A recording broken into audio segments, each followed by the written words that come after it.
Guys, welcome to our YouTube channel. আজকের second ব্লগটা আমরা আমাদের নিজেদেরকে ইন্ট্রোডাকশন দিতে যাই। তো ফার্স্ট ব্লগে তো আমরা ইন্ট্রোডাকশন দিইনি, তো যারা জানো তারা তো জানোই, আর যারা জানো না তাদেরকে বলে দিচ্ছি। ইনি আমার শাশুড়ি মা। ও আমার ছেলের বউ। আমার তো মেয়ে নেই, আমার একই ছেলে। ও আমার ছেলের বউ, ও আমার বউ না, ও আমার মেয়ে। তো আজকে এই ব্লগে আমরা নিজেদের ব্লগের নাম দিতে চাই। আরেকটা কথা না, আজকে আমার মেয়েকে যদি আমি স্বাধীনতা দিই, বউকে কেন দেবো না? বউকে তো আমার দিতে হবে না। আজকে মেয়েটা পরের ঘরে চলে যাবে, কিন্তু বউটা তো আমার 11 দিন ওষুধ খাবে না, মেয়ে তো 4 দিনে খাবে। তাই ও আমার মেয়ে। আজকে সেকেন্ড ব্লকে আমরা আমাদের ব্লগের নাম দিতে চাই। এই ব্লগের নাম আমরা ভেবেছি যে আমরা সাজবহু ব্লগ দেব। কেন কি আমরা যখন দুজনেই ব্লগ স্টার্ট করেছি, তো আমাদের দুজনকে নিয়েই ব্লগ হবে। তো এই ব্লগের নাম সাজবহু ব্লগ। তো সাজবহু ব্লগটা যদি আপনাদের সবাইকে আপনাদের সবার ভালো লাগে তাহলে কমেন্ট করে জানাবেন।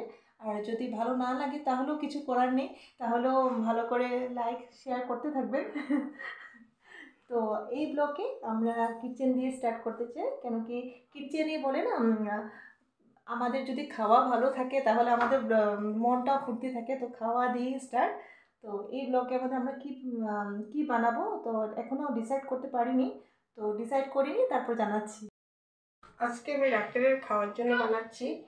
আলু নিয়েছি একটা, ডিম নিয়েছি একটা, পেঁয়াজ, ধনেপাতা, কাঁচা লঙ্কা, রসুন, আদা। এটাকে আমি আলুটাকে কুড়াবো। আমার ছেলেটা ভীষণ ভালো পায় যে এগুলো গরম গরম মচমচে কিছু জিনিস রাত্রে খেতে, তার জন্য আমি বানাচ্ছি। দেখে নাও আমি কীরকম বানাই। দিয়ে নিয়েছি, একটু লঙ্কা কুচি দিয়ে নিয়েছি, একটু ধনেপাতা নিয়েছি, তারপরে একটু রসুন এরকম কুড়িয়ে দিয়েছি।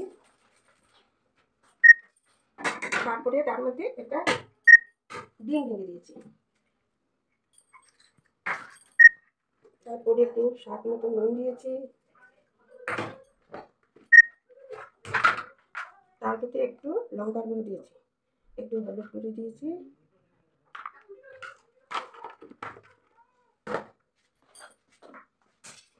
দিয়েছি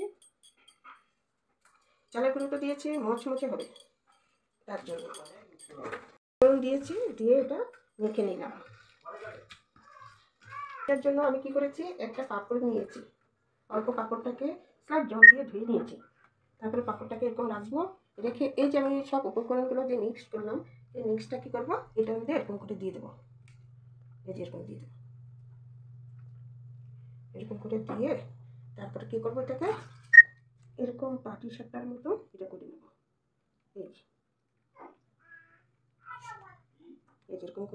এরকম করে সব কটাকে আমরা 4 জন আছি, 4 জনের জন্য 4টা করে নেবো। তারপরে কী করবো, এটাকে আমি এরকম প্যানটা বসিয়ে দেবো। বসানোর পরে অল্প একটু তেল দিয়ে দেবো। তেল দিয়েছি, তেলটা গরম হোক। আর মাস্টার শেফ যে সবসময় কিচেনে আসতে থাকে, কিচেনে জিনিস নিয়ে ইনভলভ থাকে। তো আমাদের পুচকো, আমাদের বেবি, তো বেবি কি করছো পাপা, কি করছো? একটু চাল গুঁড়ো দিয়ে দেবেন এরকম করে।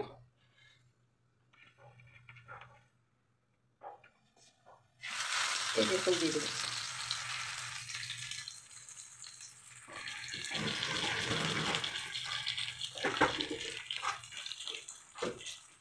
এটা কিন্তু খেতে ভীষণ মজা লাগে। আপনি এটা চার সঙ্গেও খেতে পারবেন বিকেলবেলা।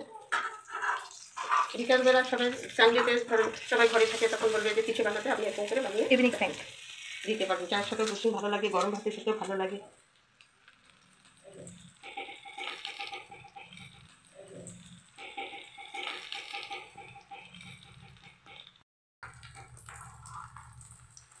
এই টেম্পারেচার যখন হবে তখন আপনি নামিয়ে দেবেন।